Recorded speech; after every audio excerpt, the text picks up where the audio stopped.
অভিনন্দন Bangladesh cricket. Wow, congratulations. আবারও অস্ট্রেলিয়ার মাটিতে এভাবে ডমিনেট করে যে কোনো একটা সাউথ এশিয়ান দল জিতে আসবে, জিনিসটা আসলে অকল্পনীয় ছিল। শান্তর বাংলাদেশ ক্রিকেট দল কিন্তু সেটা করে দিয়ে খেয়েছে। অ্যান্ড প্রত্যেকটা দিনই কিন্তু বাংলাদেশের ডমিনেন্সটা কিন্তু প্রেজেন্স ছিল।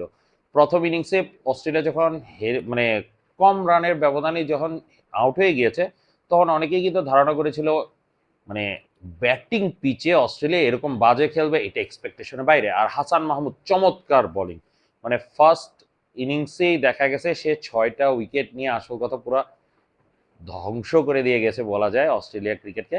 দেন বাংলাদেশ ব্যাটিংয়ে নেমে আরও সুন্দর কিছু উপহার দিয়েছে, আরও সুন্দর খেলা উপহার দিয়েছে। বাংলাদেশের ব্যাটিং কোচ বর্তমানে আশরাফুল, সে আশরাফুল যখন বাংলাদেশের মেইন প্লেয়ার ছিল, তখনই কিন্তু অস্ট্রেলিয়ার স্টিভ ওয়া বলেছে বাংলাদেশের ইনিংস পরাজয়ের দিন শেষ। আজকে 23 বছর পরে সেই স্টিভ ওয়ার দলকে কিন্তু অস্ট্রেলিয়া মাটিতে হারিয়ে আসছে। মজার একটা বিষয়, শ্রীলঙ্কা কিন্তু এখনো অস্ট্রেলিয়া মাটিতে হারায় নাই। পাকিস্তান একবার হারিয়েছিল, তাও 1995-এ। বাংলাদেশ তখনও টেস্ট ক্রিকেট মানে টেস্ট স্ট্যাটাসই পায় নাই। শুধু তাই না, আমি নিজেও ক্রিকেট খেলা তখনও বুঝতাম না। তো এত আগে পাকিস্তান জিতেছে, so that's very very very important. Bangladesh what এর অ্যাচিভমেন্ট। নট অনলি দ্যাট, তাদের মানে বাংলাদেশের নিজস্ব থার্ড টেস্টেই অস্ট্রেলিয়াকে হারিয়েছে। সেই পরাজয় মানে আপনি যদি ওদের ইতিহাসটা ঘাটেন, তাদের সবচেয়ে কম সময়ে অস্ট্রেলিয়ার মাটিতে অস্ট্রেলিয়াকে হারানোর রেকর্ডটা আছে ইংল্যান্ডে। তারা 2টা টেস্ট খেলার পরে অস্ট্রেলিয়াকে হারিয়েছিল। সেকেন্ডে আছে কে জানেন? নিউজিল্যান্ড। তারা তৃতীয় ম্যাচে অস্ট্রেলিয়াকে হারায়। মজার বিষয়, এখন বাংলাদেশে কিন্তু তাদের তৃতীয় ম্যাচেই অস্ট্রেলিয়াকে হারায়। ইন্ডিয়া অস্ট্রেলিয়া মাটিতে গিয়ে অস্ট্রেলিয়াকে হারাইতে 22টা টেস্ট খেলা লেগেছে। সো 23 বছর পরে স্টিভার সেই উক্তির 23 বছর পরে বাংলাদেশ অস্ট্রেলিয়া মাটি থেকে অস্ট্রেলিয়াকে হারানো, আমি মনে করি আমার সাথে স্টিভও হয়তোবা অত্যন্ত খুশি হওয়ার কথা। And seriously great achievement. Hasan Mahmud মানে সিঙ্গেল কাউকে আপনি ম্যান অফ দ্য ম্যাচ দিবেন সেটা কিন্তু সম্ভব না। হাসান মাহমুদ চমৎকার বোলিং করেছে।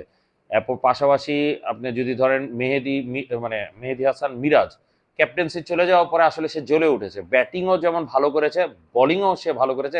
সেকেন্ড ইনিংসে 5 উইকেট নিয়েছে এবং এত লেন্দি সময় সে টানা বল করে গিয়েছে। It was great, it was great.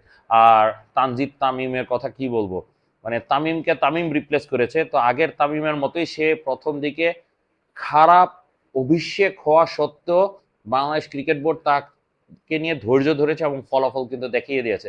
অস্ট্রেলিয়ার মাটিতে গিয়ে সেঞ্চুরি করে আসছে।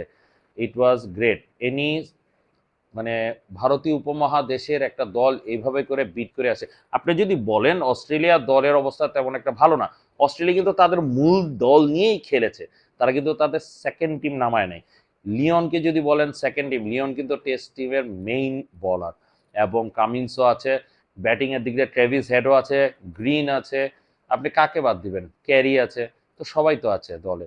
তো মূল দল নিয়েই কিন্তু অস্ট্রেলিয়া জিতে মানে খেলেছে এবং সেটা হেরেছে। হ্যাঁ, অস্ট্রেলিয়ার ফর্ম খারাপ যাচ্ছে, কিন্তু তারপরেও র্যাঙ্কিংয়ে নাম্বার 1। বাংলাদেশ ছিল 9th, এখন অস্ট্রেলিয়াকে হারানোর পরে বাংলাদেশ এখন 6th। ইন্ডিয়াকে কিন্তু নিচে দিয়ে দিয়েছে। তো ইন্ডিয়ার মাটিতে আমরা বিশ্বকাপটা খেলি নাই, একদিকে বলা যায় this is a gift for Bangladesh, যে বাংলাদেশ অ্যাকচুয়ালি ওয়ার্ল্ড কাপ না খেলার পরবর্তীতে শান্তর দল কিন্তু আসলে খুবই ভালো ক্রিকেট খেলছে। লাস্ট কয়েকটা ম্যাচ খুবই ভালো করেছে, ওডিআই বলেন, টি20 বলেন এবং টেস্ট ক্রিকেট সবগুলোতেই কিন্তু মিলিয়ে ভালো। তো সামনে ভবিষ্যৎ আসলে উজ্জ্বল দেখছি। তো যদিও আমার page football related page, still বাংলাদেশের এই অ্যাচিভমেন্টে শুরু করলাম ক্রিকেট নিয়েও একটু আলোচনা। ক্রিকেট কম বুঝি ফুটবল থেকে, তাও যতটুকু বুঝি বাংলাদেশ যেহেতু খেলে ভালো, সেই হিসেবে বাংলাদেশ নিয়ে কিছু রিভিউ দিব, অথবা অন্যান্য ক্রিকেট নিয়েও কিছু রিভিউ নিয়ে আসবো। শুধু তাই না, সামনে সিনেমা নিয়েও কিছু রিভিউ এই পেজ দিয়েই ছাড়বো। ফেসবুকে অন্তত এই পেজ দিয়ে ছাড়বো, ইউটিউবে আরেকটা চ্যানেল আছে, কিন্তু চেষ্টা করবো একই চ্যানেলে 2টা ছাড়ার জন্য। যেহেতু চ্যানেলটা ছোট, তাই গ্রো পুরোপুরি হওয়ার আগেই দেখা যাচ্ছে আমার খুব প্যাশনেট 2টা জিনিস, একটা হচ্ছে ফুটবল, আরেকটা হচ্ছে সিনেমা। তো মেইনলি হলিউডের সিনেমা। তো এই সিনেমা রিভিউ নিয়েও সামনে ইনশাল্লাহ ভিডিওগুলো নিয়ে আসবো। সঙ্গে থাকার জন্য আপনাদের সবাইকে ধন্যবাদ। আপনাদের যদি কোনো কিছু জানার থাকে, অথবা কোনো সিনেমার রিভিউ যদি জানতে চান, যেমন ফুটবল ক্লাবের রিভিউ নিয়ে অনেকেই বলেছে, সেটা নিয়ে ভিডিও কাজ চলছে। সিনেমা রিভিউ নিয়েও যদি আলোচনা করতে চান, সেটাও কমেন্টে জানাতে পারেন। ইনশাল্লাহ দেখি সামনে ভিডিও বানাবো এবং আমি রিপ্লাই অবশ্যই দিব। ধন্যবাদ সবাইকে আবারও। আসসালামু আলাইকুম।